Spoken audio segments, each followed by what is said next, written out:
Our test car, a pre-production rear-wheel drive GT fitted with the brand's 365 horsepower twin-turbocharged 3.3-liter V6, treated us to a 12.9-second quarter-mile at 111 miles per hour. And it did so without any fanfare, just wood the throttle and the car's 255/35 ZR19 Michelin Pilot Sport 4 rear rubber finds the purchase necessary to produce such numbers. The homegrown 8-speed automatic is at its best when left to shift itself, so that's what we did. Its gear changes, like those of Porsche's PDK-equipped cars, are rapid enough to be invisible on the speed trace plotted by our VBOX test gear, which is to say they're pretty damned fast. The near-optimal grip, power balance yields a 4.4 seconds 0 to 60 time, which is as quick as or quicker than pretty much everything in the Stinger's wide purview. And though launch control wasn't functional on our early tester, it's unlikely to help a car that takes off like the Stinger does. Perhaps the most striking facet of the engine's power delivery is evident in the Stinger's 5.0-second 5 to 60 mile/hour time,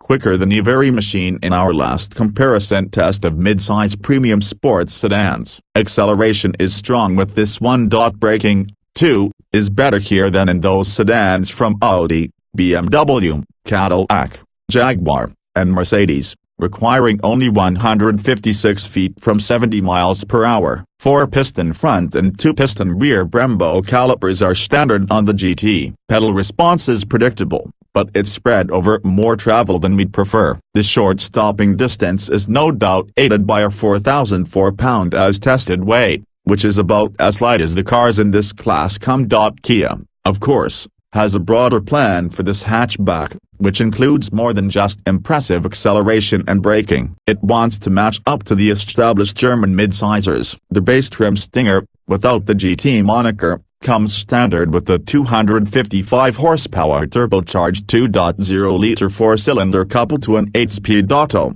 a popular modern powertrain configuration. Both engines are available with rear or all-wheel drive, and the Stinger is competitively scaled. Its 114.4-inch wheelbase is only a few tenths of an inch shorter than the Audi A6 and S6's, and its overall length, at 190.2 inches, is about 4 inches shorter than the A6 and the BMW 5 Series sedans. But both its wheelbase and overall length are greater than those of the BMW 3 Series, Cadillac ATS, and Mercedes C-Class sedans. Indeed, its interior volume is competitive with that of most mid-size premium players, a fact that was plainly obvious when our largest staffer took the Pepsi challenge with the Stinger and Audi A5 Sportback rear seats. He actually fit in the Kia.But it's the handling latitude and capability of cars such as the BMW 4 Series Gran Coupe, a car that Kia carefully benchmarked in its development, that the Stinger targets with the GT's 5 drive modes: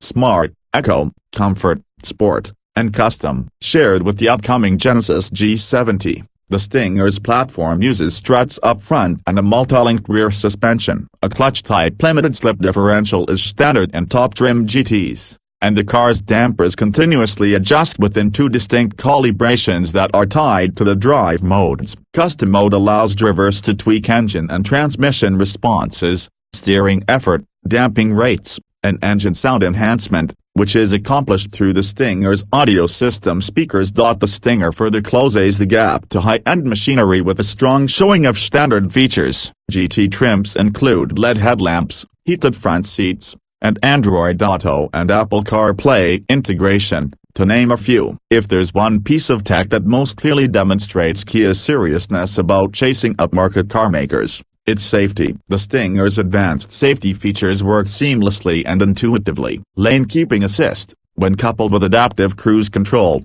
verges on hands-off the wheel automation even if that's not its intent. Lane centering is superb, and we found the system capable of managing lane shifts and high-speed sweepers with little to no driver oversight. Not that we encourage it. The Stinger is not, however, as quiet as those compact premium sedans offering similar interior space. At 70 miles per hour, our GT produced a 71 decibel din, louder than an Audi S5 Sportback, BMW 340i, and Jaguar's rear drive GT trims start at $39,250. with all-wheel drive adding $2,200. Our fully loaded rear-drive Stinger with advanced safety features is a $50,100 proposition. That's a lot of money for a Kia, which leaves us asking, is this hidden hatch Kia worth $50,000? Despite being quick at both going and stopping, the Stinger lacks the feel,